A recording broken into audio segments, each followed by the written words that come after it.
For decades, his stories and columns in the Forum made us laugh and cry and hope for more.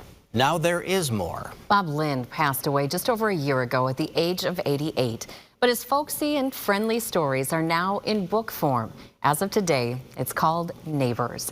As WDAY News reporter Kevin Wallivan tells us tonight, Bob's signature was his humility.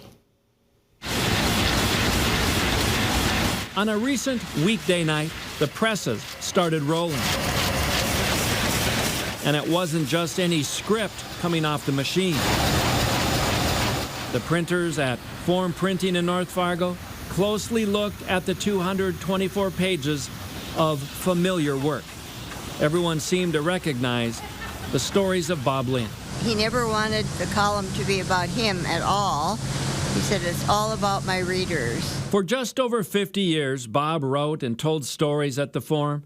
He was more comfortable interviewing a farmer at the cafe than a politician. He was so down to earth, you know. It just was, he talks the way all of us talk, you know. And so for the past year, following his death, so this was the WDAY Radio All-Stars. Bob's daughter Lori has been combing through not hundreds of columns, but thousands. I would say, I would guess thousands. Bob got his start at the Pioneer newspaper in Larimore.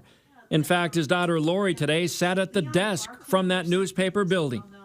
She has been selecting stories for the just published book of some of Bob's best. And he did say that he liked writing about just regular people, and he felt everyone had a story, everyone, and which is true. It wasn't always easy. And it kind of felt a connection. Sometimes I had to stop because I would just start to cry.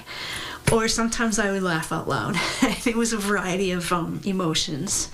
Today, his family, friends, co-workers, and others who helped research the book gathered for the big reveal. Anticipation to see Bob's words again. Look at that. It's a great photo. Bob wrote from the heart. A man of deep faith, his neighbors' columns often reflected that, without ever being preachy. He was a humble, funny man who simply loved to tell a good story that he hoped you'd remember to talk about the next day. Kevin Wallivan, WDAY News. And that new book is now for sale. You can stop by the Forum in downtown Fargo, or you can order it online. That information is with this story on our website, inforum.com.